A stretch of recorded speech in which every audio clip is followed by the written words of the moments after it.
En las principales ciudades del país, en los barrios más acomodados del país, barrios de clase media alta, fueron manifestaciones contra el gobierno genéricamente, contra Cristina Fernández de Kirchner en particular, contra la cuarentena, ya en términos algo más vaporosos, y aunque nació como una convocatoria extrapartidaria, la terminó convocando el PRO desde su cuenta de Twitter un ratito antes de que se llenara el obelisco de autos, que en buena parte fue en auto esta manifestación, y también eso marca su condición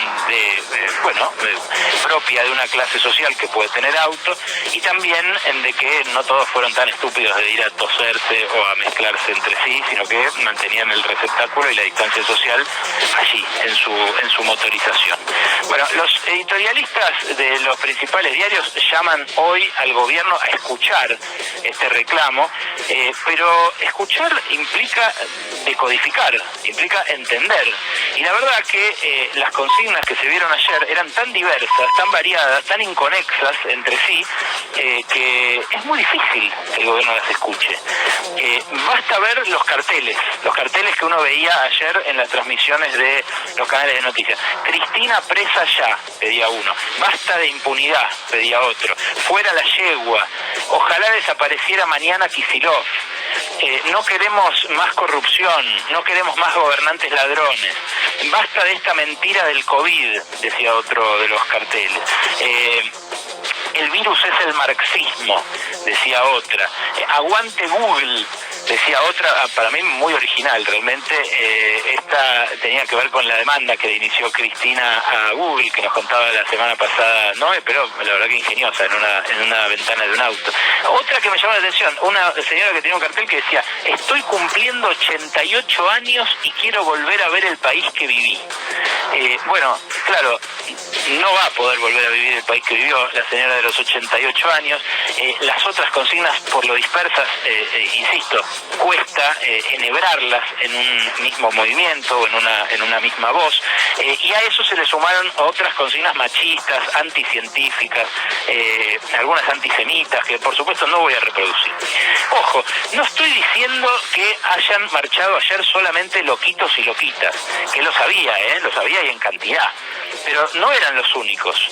Lo que se vio ayer, además de una buena capa de locos y locas, fue el núcleo duro de un sector social que siempre existió y que encarnó en el macrismo mejor que nunca antes, porque por primera vez llegó al gobierno por las urnas con el macrismo, siendo que todas las veces que lo había logrado antes había sido mediante golpes de Estado. Es una derecha visceral, antiperonista, antigremios, una derecha que suele ser enemiga de toda manifestación popular, de todo lo que huela a popular, pero que ahora se siente cómoda también en la calle, y esto es novedosísimo. Ayer lo hablábamos con Pedro Saborido. No solamente está en la calle esta nueva derecha, sino que tiene un discurso transgresor, canchero, rebelde, un discurso como el de Viviana Canosa, cuando se tomaba el dióxido de cloro en pantalla, un discurso de no me van a venir a decir lo que tengo que hacer.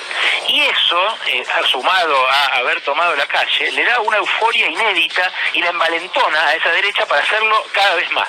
De hecho, ya lo hicieron 4 veces desde que empezó la cuarentena. Y como escribía ayer Hernán Iglesias, perdón que suela citar a este tipo, que fue un personaje menor del gobierno de Macri, pero que me parece muy simbólico de cómo piensa ese marcospeñismo, esa derecha que venía a modernizar y que al final terminó haciendo el gobierno desastroso que hizo. Decía Hernán Iglesias: ahora la calle somos nosotros.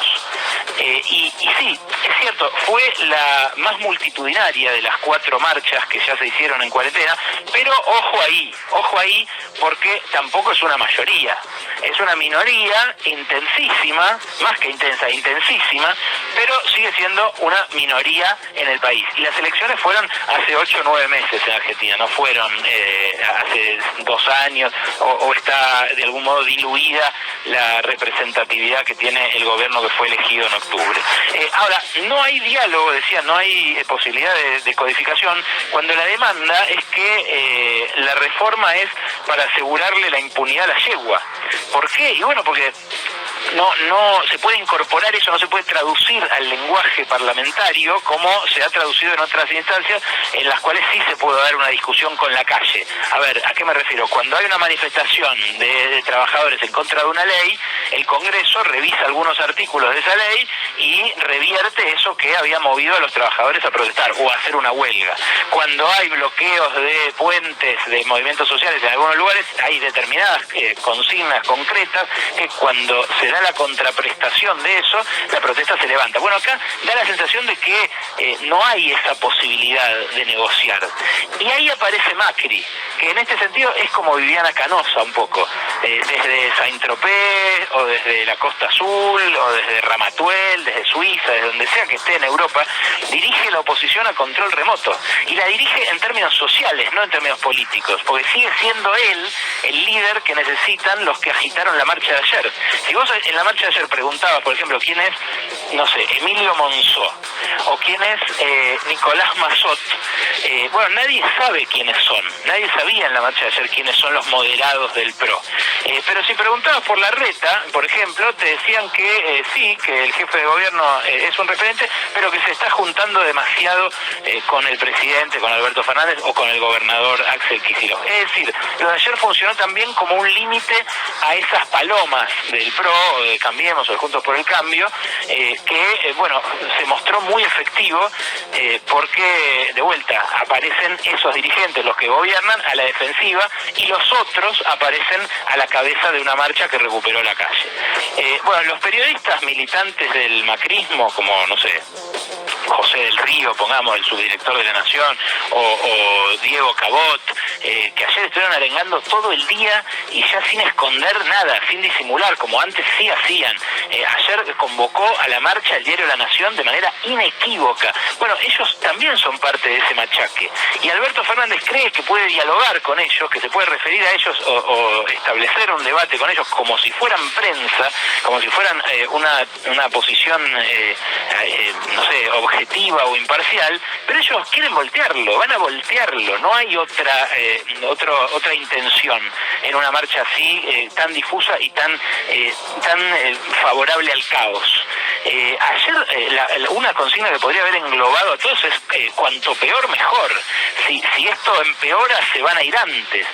Y a ver, pongo en el espejo la cosa para que no se crea que yo estoy acá haciendo un panegírico de Alberto Fernández o de Cristina, ni mucho menos. ¿Alguien se imagina a Cristina armando una marcha contra Macri en 2016? ¿Se acuerdan de Kicillof en Parque Centenario, ahí a principios de 2016? ¿Cómo lo trataban como un loco? Y cómo la gente que juntaba era también una minoría intensísima, la minoría del kirchnerismo que hablaba de resistencia, de que había que resistir al gobierno de Macri, como si no hubiera también ganado en ese momento las elecciones legítimamente, pero era algo muy chiquito y que los medios ignoraban a propósito porque consideraban que Macri estaba recontra legitimado para por lo menos hasta 2017 hacer lo que quisiera. Bueno, eso es lo contrario a lo que están haciendo los medios ahora. Mira, el fin de semana leí un análisis muy piola de un politólogo que se llama Julio Burdman, que lo escribió en tiempo argentino, pero antes lo había escrito en Le Monde Diplomatique. Y dice así, me parece muy piola lo que dice sobre el gobierno. Dice, en las circunstancias extremadamente adversas en las que le toca gobernar, el oficialismo tiene una gestualidad dirigida hacia una minoría intensa progresista y un asistencialismo ampliado para los más pobres y los desocupados, pero no se comunica con la franja intermedia entre esos dos segmentos, los trabajadores formales de clase media baja, que siempre fueron el núcleo identitario del peronismo. Esto es lo que el Frente de Todos consiguió y fue a buscar cuando vio que era Sergio Massa el que garantizaba la unidad. Es lo que le permitió salir del progresismo cristinista, digamos, y lo que le permitiría completar el diálogo con la sociedad después de haber desplegado el esquema de asistencialismo que desplegó para los pobres. Y quizás ahí está el problema, donde dice Burman, porque mientras Macri le dice a los suyos, a los pirados y a los no tanto, le dice animémonos y vayan, y la verdad no parece que pueda volver a convencer a la sociedad de que lo que necesitamos es de vuelta su receta, Macri.